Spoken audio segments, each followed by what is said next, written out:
Hello and welcome once more to Southend TV, where this morning we have two icons of the world of classical rock music with us.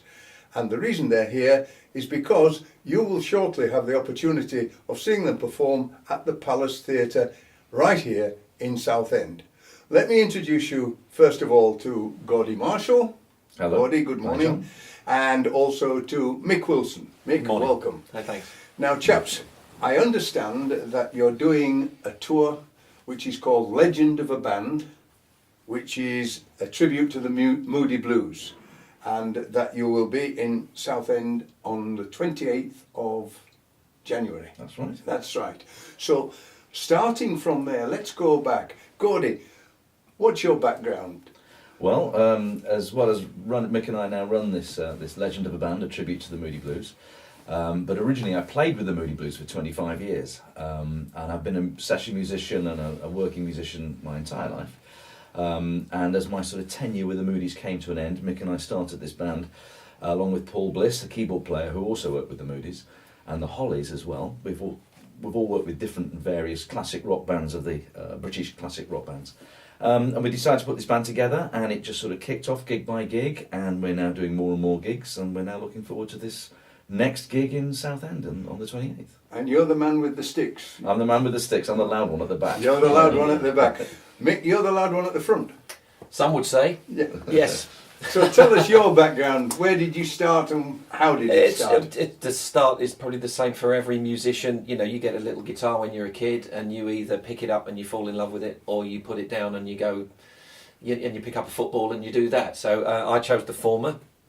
And I was in a little pop band in the 70s with my brother, a band called Flame, and we had a nemesis, an arch enemy, a band called Flintlock, who were also from Dagenham, our hometown, and they went on to do a couple of things with Pauline Quirk. There was a TV show in the 70s, and then we just grow up and you get various gigs, and some people sort of go off and maybe decide that that's enough for them and they go and get a real job. I, on the other hand, decided to take my chances. So I've sort of been in bands. I've been a working musician and been very fortunate to work with some really nice people. And you bump into mates and stuff, and then it just takes you off in a different direction. So I'm just happy I'm still out there playing and singing and having a great time.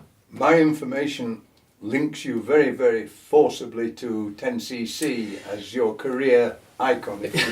Yeah, that's again, it's a crazy world as musicians. You end up, you pick the phone up and it could be somebody asking you to do one show, it could be somebody asking you to do something else, and that goes on. You bump into people, and it was back in about 97. I had a phone call through some friends, through some other musicians, and Graham Gouldman, a great songwriter in the 60s. He wrote a lot of stuff for Herman's Hermits and the Hollies and all of that. He was doing his own show. And they needed somebody else to sing and play guitar and a bit of percussion, and that's when I first met him. So it wasn't really a 10cc show at the time, and we kind of got on well, and we did a few extra gigs, and then he obviously realised what I could do vocal wise, and so we put an extra 10cc song in that week, and then a week after we put another one in and another one in, and then just by pure demand, he's basically been asked to take his version of 10cc out, so it's just Graham Gouldman from the original four, but there's also Rick Fenn, the guitarist, Paul Burgess, who joined in 77 when Kevin and Lol left. So there's a lot of history still there. There's 40 years of history still in the band, and we go out and we just do the hits, and I think we will be doing the Cliffs in March or April, not sure, but yeah, we're definitely doing the Cliffs at some point this year. Yeah, they keep asking us back. Good. So we just keep our diaries free, and that's it. Yes. But the first one is the Palace on the 28th of January. Right, that's with this Legend of a Band. Yes. Yes. So basically, Gordy, like most musicians, we work with these great artists, and as you can appreciate, if they're the original members, they are of a certain age now. So don't be shy. Tell us some of the great artists that you've both worked with in the past. Shall I tell you yours? No, I've been fortunate. As a gigging musician, we've all been fortunate to do stuff. So again, it could range from maybe just one session in the studio to a whole tour. So I've been very, very privileged to work with people like Gary Barlow and Jeff Lynne.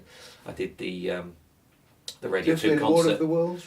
No. Jeff Wayne's War of the Worlds. He Jeff was on Wayne. tour with I did that. Jeff Wayne's for All the World's. Yes. He did Jeff Lynne's Electric Light Orchestra. Yeah. That's right. So so there's lots of people, but it's a case of we're there to do a job, and so you can't really get caught up in the you can't sort of get all starry about it, because everybody's we're all people. Some are more successful than others, some are richer than others, but if you're there to do a job, you just get on with it, and it's only sometimes afterwards.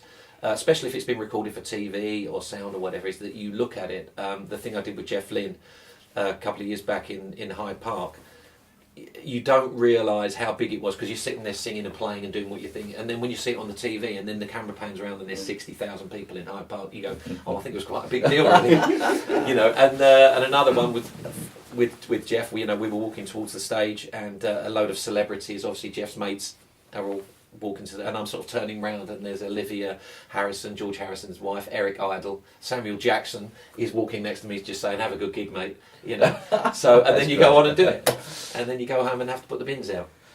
Fill the dishwasher. Chaps, you're no longer like me in the first flush of youth.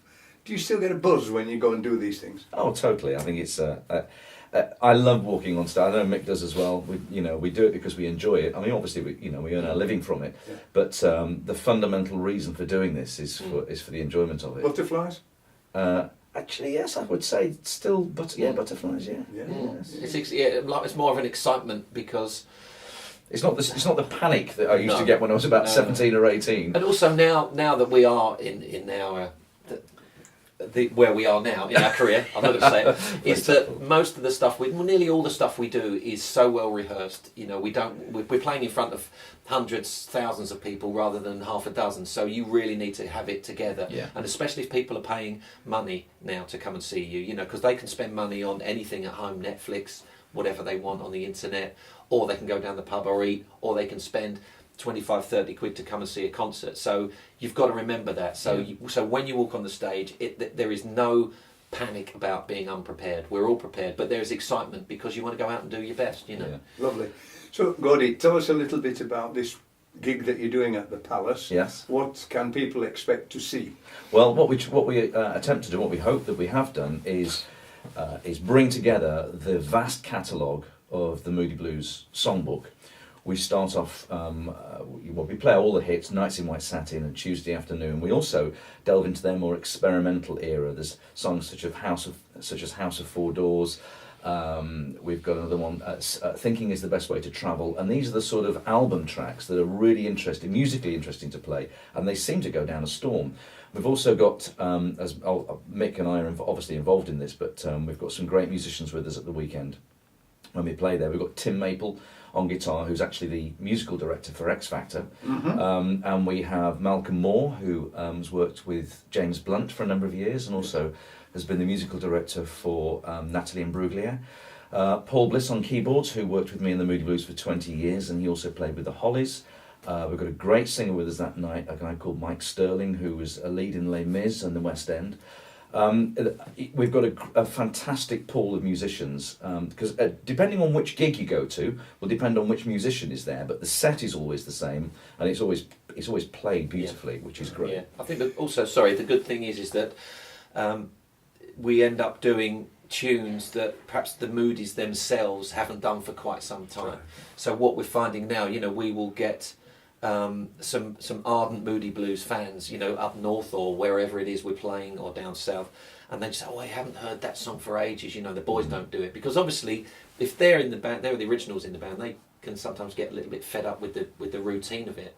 So there might be some songs that they drop, or some songs that perhaps one of the singers that isn't in the band anymore never did. Because the Moodies themselves have never done Go Now since Justin and John joined. Good Lord. Because Go Now was a hit in 1965 I think so, with Denny Lane. Yeah. And Denny Lane famously, of course, left the Moody Blues to go and start Wings with Paul McCartney. That's when John and Justin joined. So after John and Justin joined, they recorded the fantastic album Days of Future Past that had Nights in White Satin on it. But just prior to that, they had a number one hit with Denny Lane, Go Now, which is a lovely it's a waltz, sort of a ballad thing. It's one of those songs when you hear it, you've heard it before. But it's not been played live, and we obviously do that, and that goes down a storm. Yeah, so we do everything. I think, was it 1999 was the last single they released. So we do that one, and we do Going Out and everything in between. So, yeah. Fellas, it's been absolutely fascinating talking with you, listening to your tales of days gone by and what's coming on. It's Legend of a Band. It's at the Palace Theatre. It's on the 28th of January, and tickets are £25.50. Our thanks at Southend TV to Gordy Marshall and to Mick Wilson. Thank you. Thank you, John. Chaps, just before you go, obviously people watching this interview with you will be stimulated and want to know where can they find more information and more details about you. Well, if they go to legendofaband.com, that's our website. All the information, all the dates are there. In fact, we're just in the process of updating it, so we'll have a profile page for all of the musicians that are involved in this in our show, and there are Facebook and Twitter links from legendofaband.com.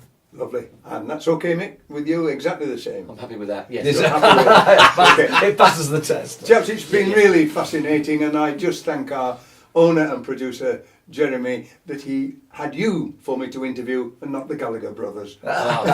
We could always start a fight. We can feel at home.